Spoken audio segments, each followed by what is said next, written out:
Welcome to the chronograph battle. So this is not what normally you would see when a chronograph battle where there's 2 or 3 watches. I just did a bunch of watches because we have a bunch of chronographs in stock here at the store.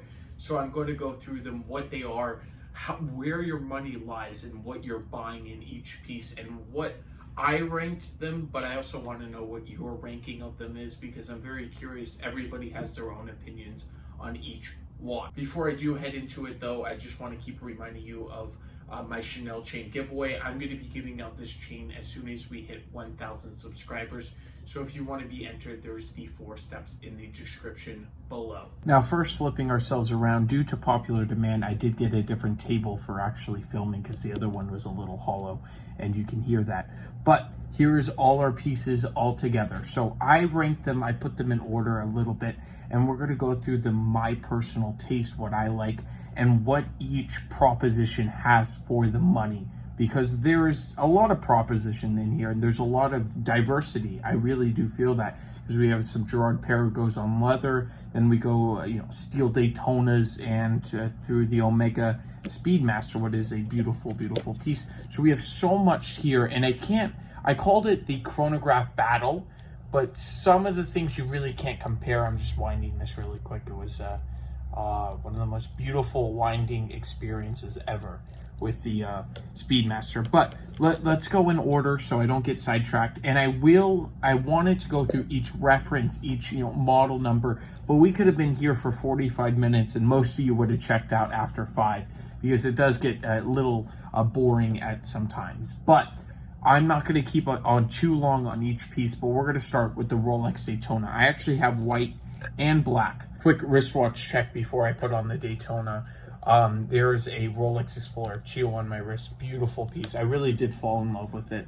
And it's on this Everest strap here. So really cool. And it's probably one of the greatest, I think, value props out there in the Rolex world right now. And you don't hear that too often. But going back to the Rolex Daytona here, putting it on the wrist, you're getting a 40 mil case. Unbelievable wearability. You can have a 1-watch collection with this piece alone, and I really do feel that.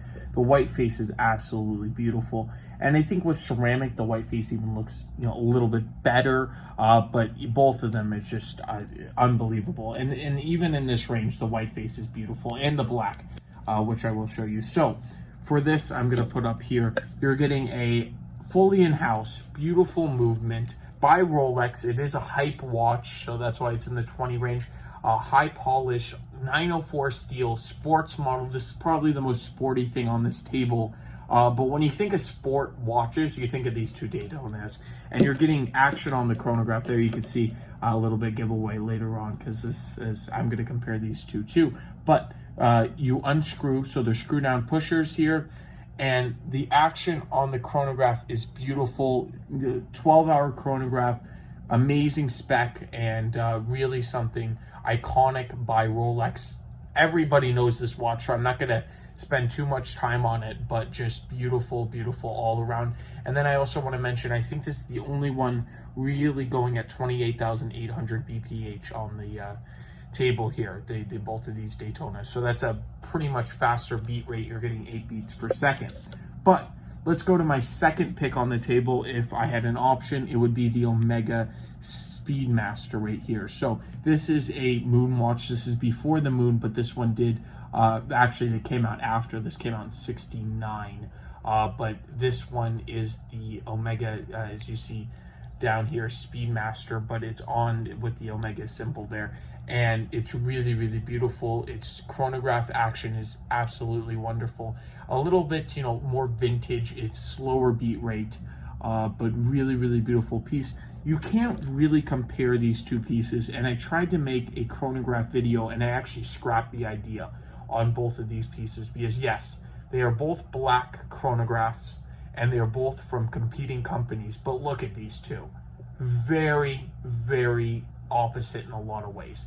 First of all, it's not a waterproof watch, a Speedmaster. Obvious things, but I'm not going to get too much into it because I have lots of watches to cover on this video. But going back just to the Speedmaster itself, you really haven't seen any changes in 50, 60 years with this piece. This is the before it was NASA certified, as you saw in the back. This is a beautiful vintage piece, and it's a great one. This came out in 69, as I said. Chronograph action, absolutely beautiful. But sadly, I don't consider it an everyday wear just because it's not, I would like a little more waterproof. And that's why the Daytona could be a one-watch collection, because you could take that in the pool. This one you cannot. This one I would be scared even in the rain.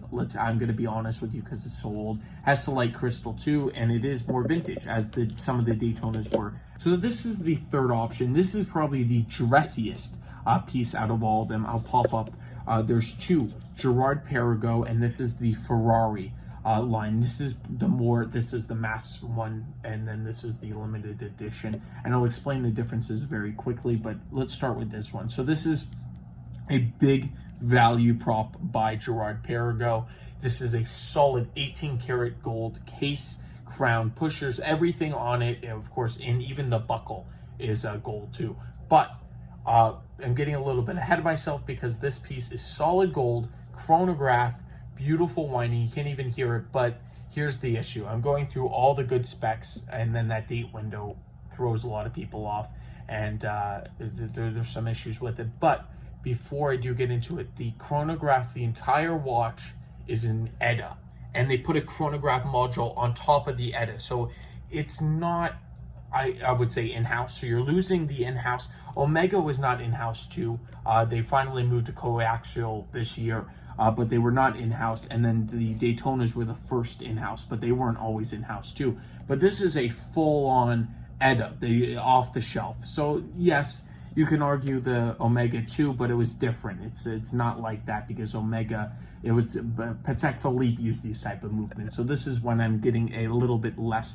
And it was fine to use off the shelf, 10 years ago. Nobody really cared that much. It wasn't that much influence with the new generation wanting in-house. It just wasn't a thing.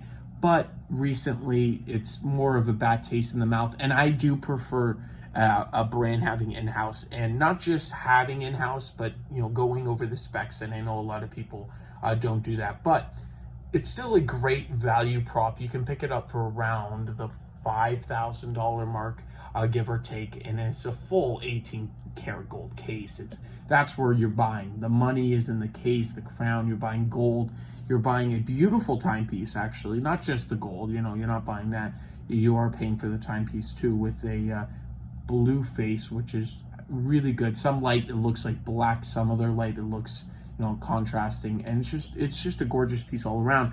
But if you move a little bit up market and get this limited edition, I'll start the chronograph right here. Let me wind it up, but it is absolutely beautiful. So it took this movement and it took everything in here, and I did do a comparison on these two. I did do reviews on all these. I have to mention all these pieces have their own review, except I believe for the Tag Heuer, and I don't know if I'll make one on this particular piece, and I'll explain why in a little bit. But coming back to this Girard Perregaux, yes, I did do a compare between these two, so I'm not going to go too long. But at the same time, the action it's decent on these, not like Daytona, not like the Speedy, the click, the what you feel, but this is definitely improved.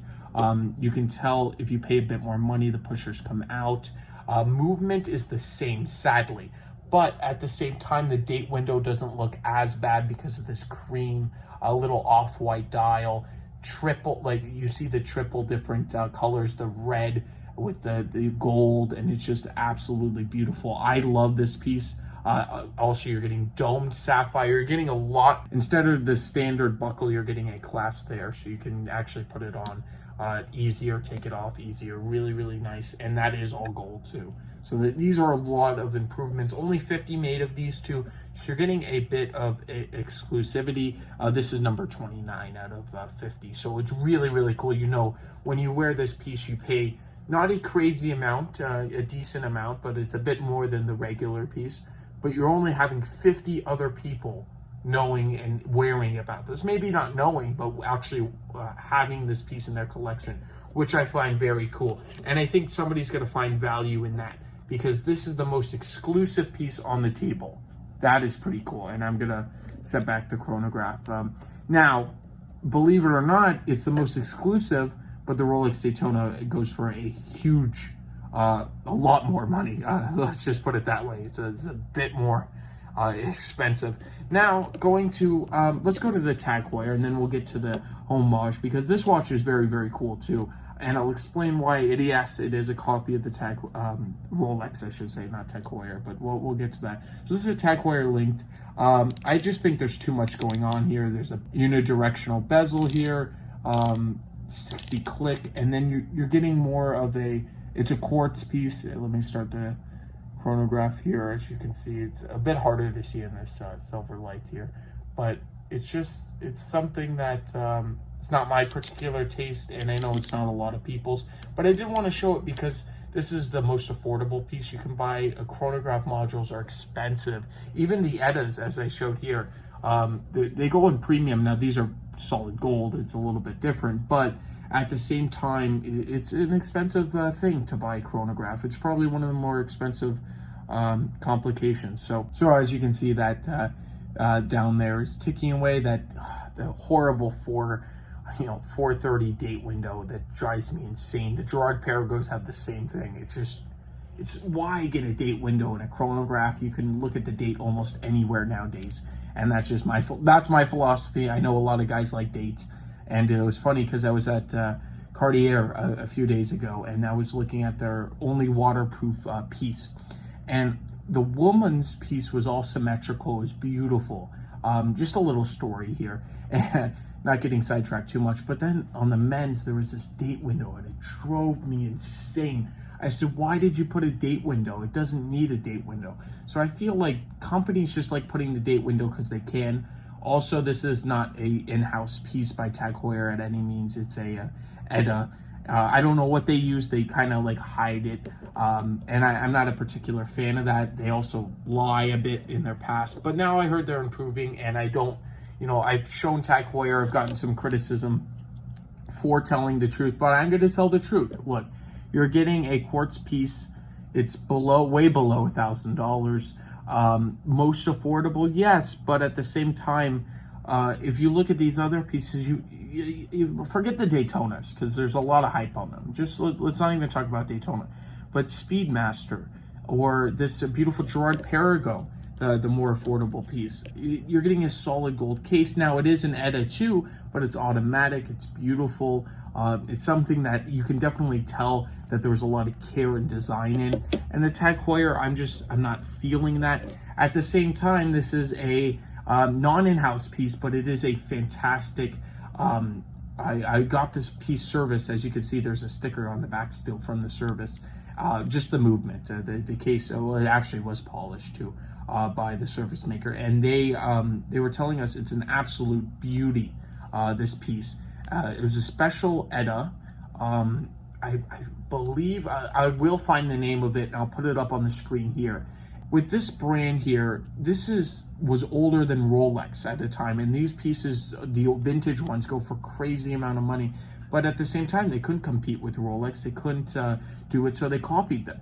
So you could pick this piece up, great quality, craftsmanship. Now might not be all original, the face and everything, but you're getting a fantastic movement. It is off the shelf, but a good one. I heard it's a very, very, good movement at the same time, and you're getting it for a very good deal at some time. So this one is definitely a cool piece. You can definitely pick it up for more affordable, and yes, it is not the Daytona itself, but it is a very cool and interesting piece. I did do a full review, so if you want full specs on this and everything, you can hear the movement. Let me pull it up to the microphone here.